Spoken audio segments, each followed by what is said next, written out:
Okay, here we are, episode 10. 10 of 10, 10 of 10, 10 of 10 of the 20 biggest mistakes that most every presenter, trainer, facilitator makes that completely blows up their presentations, makes them look like fools, and screws up their sales. And hopefully by now, I hope that some of these tips, we're on tip 19 and 20 in episode 10, hopefully some of these are already helping you, because I'm going to tell you why. Even if you blow your entire presentation, if you don't make some of the mistakes that I've talked about here, you're going to be there better than 90% of the other people out there that have no clue about what you've been learning. Okay? So thank you for hanging in there. So, number 19, selling without giving value first. Okay, so this is the age-old dilemma, right? You sign up for a program, you go to a webinar or whatever, you kind of know in the back of your mind you're going to get sold, but you're going to go anyway because you think maybe there might be some good material. But no, what happens is you end up sitting through a 90-minute sales pitch. A 90-minute sales pitch, and it may be good, it may be compelling, but in the long term, did you really add value? Did you really add value? Now, there are many schools of thought on this, and I have some colleagues that share with me that we operate from the law of reciprocity. Remember the law of reciprocity? Law of reciprocity says if you give, then you should receive. But the rule in negotiating and the rule of reciprocity is give first, serve first, give value first. In other words, it's much easier to make a presentation or make an offer after people have had an experience of you, have had an experience of who you are, where you come from, your authenticity, the value that you bring to the table, by actually teaching them something. Now, if your presentation is just a sales presentation and the prospect or the customer knows that that's what it is, I am still going to tell you that before making your offer in that presentation, give a little bit of value first. Here are the findings we discovered. We've discovered this opportunity for growth. We discovered this opportunity to growth. We found that if several of these strategies were implemented in your business, it can make a very, very big difference in your business. So these are just some things we found out about your company. So what is that? I gave value to the prospect before I even made my offer. It may or may not have anything to do with my offer, but strictly in a teaching, training environment, even if you're selling training, give lots of value first. Give lots and lots of value first. What do I mean by that? Well, if you're talking about teaching people how to sell, for example, teach them something about selling. Teach them if nothing else, what are the big problems that stand in people's way? That the toughest sale of all, believe it or not, is not selling to a customer, it's you selling you, to that little voice between your ears. And let me give you an example and explain how to overcome that little voice a little bit next time you make a sales call. Now, later, so let me ask you what you would prefer. 90-minute sales pitch, or about 70 minutes of really good content, things I'm going to learn about myself and about me and what we're going to learn together, followed by about 10 or 15 minutes of a real authentic, simple offer for people who want to learn more. Which do you prefer, A or B? Well, of course you're going to prefer B, where you're going to get some value first. Remember, everybody likes to try before they buy. Give them an opportunity to try what you have to offer first. Now, I know it's pretty common, and there's some these days to follow that format, but there are some people go overboard the other way. It's all value and no offer. Now, that's not good either, because then you don't give people an opportunity to work with you further. Kind of the rule of thumb is if you're going to offer something, if you're going to teach a little bit, tell them what they need to do, why it's important, what are the problems, what are the advantages if they do learn how to do things, and what are the consequences if they don't, and some quick tips on that. And then, if they want to learn exactly how to do these things, the nitty-gritty, the step-by-step process on how to do that, then I'll share with you some ways to move forward together if you choose to. One of the other common rules of thumb too online, because there's so much online offerings going on, is the higher the ticket item, the more private you want to make the selling. In other words, teach publicly, give value publicly, and then if you have a higher ticket item of coaching or other programs that you want to offer, or future consultations, then give people the opportunity to learn more, and if they want to learn more, exchange contact information or give them some additional videos to watch, things like that. But get their contact information so that you can then, if they choose to, speak with them individually one-on-one. Because sometimes the pressure of doing it in front of a group is hard on you, hard on them, and again, it just sets up for a lot of tension that's not necessary. Give value. Give value in the way that I've been teaching you how to give value first, and then sell or make your offer later. And just make sure that is the way you do it. In other words, if people come in, let's say they want to be a better parent, they want to sell more, give them some solutions that they can use right away. That's what you should teach. That's the value. If you want to sell more to them later, let them know there are additional solutions, and everybody's situation is a little bit different. Your situation may be different than the other person's situation. So let's sit down and talk about what your situation is so we can design something that works specifically for you. Now, if you're selling something for $50 to a couple $100, that's not going to work. But if you're really working for long-term good solutions for people, that's what I recommend, okay? Value first, selling second. Value, value, value, value, value, value, value, value, value, value, value, value. Then offer authentically, really enthusiastically, okay? Good? So do that. Do that. Be one of those kind of people. Don't every time somebody comes to one of your programs or webinars, oh, it's another pitch fest. We're just going to sit there and see what they got to sell us today. I mean, I'm not saying you can't do that. I'm just saying if you're going for the long term, and particularly if you're dealing with long-term customers on higher ticket items, I'm going to recommend the other way, okay? All right, number 20. Final one. Da, da, da, da, da, da, da, da, da, da, da.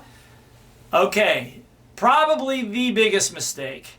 Probably the biggest mistake that most every trainer, presenter, facilitator, even salesperson makes that blows everything up is the lack of preparation, your lack of study, and your lack of mentorship. Okay? So look, somebody comes onto one of your Zoom calls, they come to one of your programs, they've come there to learn something, right? So let me ask you something. Who's at risk? You or them? Now, if you said you, then you need to go back and listen to all these pieces all over again. The person that's at risk is the participant. They're the ones that gave up their time, altered their schedules, blocked aside the time, tried to close the door, get all the distractions out of the way so they could be on the camera to watch you. They are the ones that are put themselves at risk. Risk of their time, their energy, possibly even their money. Okay? Not you. If you think you're the one at risk, that's your little voice talking. So, treat it that way. They deserve the best of you. They deserve the best.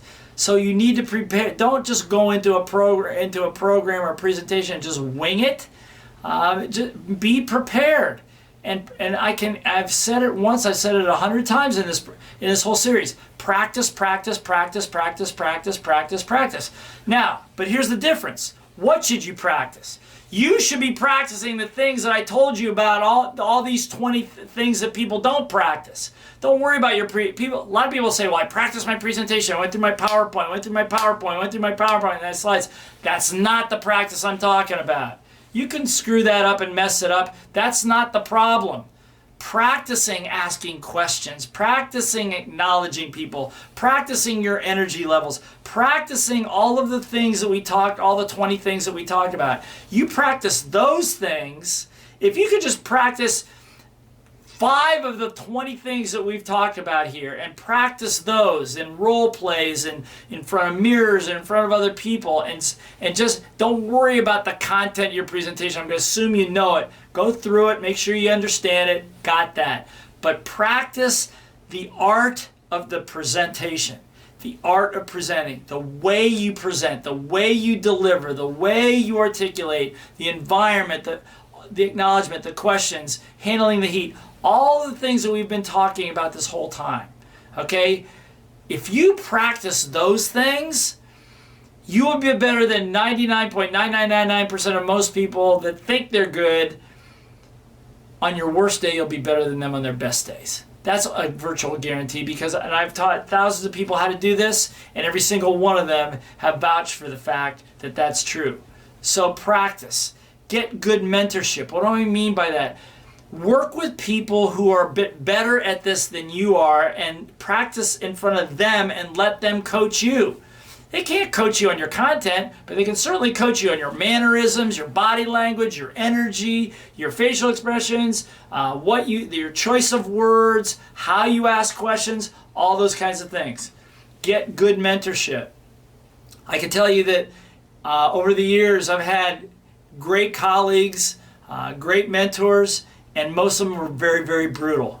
It was not very comfortable all the time. But I did it because I knew that getting through it, that would make me better. I can tell you that even as an adult, I got corrected so many times because my presentation was lackluster, it wasn't animated enough, it was boring.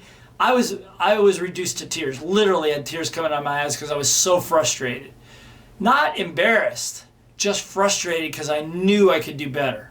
That's the kind of practice you're going to talk about. That's the kind of practice that will make the biggest difference. Practicing your actual content of your presentation, it's important. Okay, I'm not saying don't do it. But if you're going to be the best, study and prepare. Study, prepare, and get coached.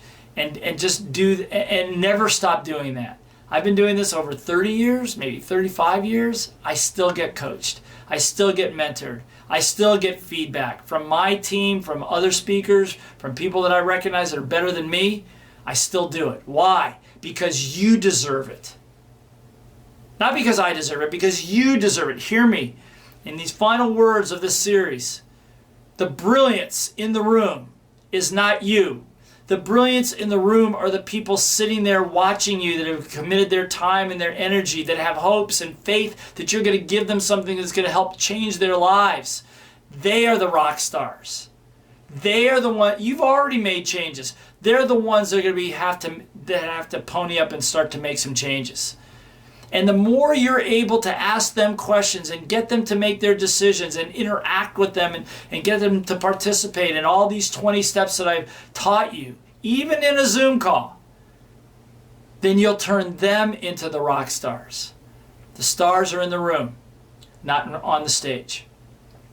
And as Tony Robbins, I think, said once a long time ago, he goes, most people have stage fright. The people that have stage fright, they're afraid to do this, it's because they're more concerned about themselves than they are on the people that are watching. Your concern should not be whether they like you or not. Your concern is whether you're adding value to them or not. Are you helping them make the changes in their lives that they came to you in hopes that they would get? Even if it was only for a 20-minute webinar, they came. Why did they come? Because they were hoping, praying, faithful to the fact that there would be some nugget that would come out of your mouth or something that you would say to them that will make a difference. Make good on that. Make good on that. And you know what? It won't be the golden nugget of wisdom that you say. It'll be the way that you acknowledge them, the way you drew it out of them, the way you asked questions, the way you flipped the coin and said, you know what? What is the toughest, like when I say, what is the toughest sale of all?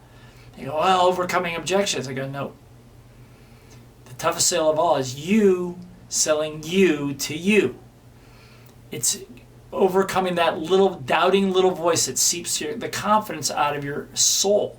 That's the most difficult and the most important sale of all. And then people go, oh, okay. And then I say, how many of you understand what I'm talking about? How many of you have ever argued with yourself over a good idea? How many of you have ever taken yourself out of the game? Those two questions are more important than the statement I made. Way more important than the most important sale is you selling you to you. It's the question, how many have you ever done this? Have you ever done that? Give me a thumbs up or type in the chat box, yes. Engage with them. Don't be afraid of them. Be a part of them. And be an awesome presenter. I'll finish by saying that great teachers are great leaders, and great leaders must be great teachers. Hopefully in this series you've learned some 20 amazing mistakes that people make, but the flip side, if you learn how to master all 20 of them. Any 5 or 6 of these is going to stand you apart from everybody else. Okay, so share these with other speakers. Share the individual episodes that you think will help them. Say, hey, look, you really need to look at this episode. I'm not going to tell you why, but hopefully you get the hint. Be the best that you can be. Other people have faith in you, and the world needs your experience, your knowledge, and your wisdom. Be amazing.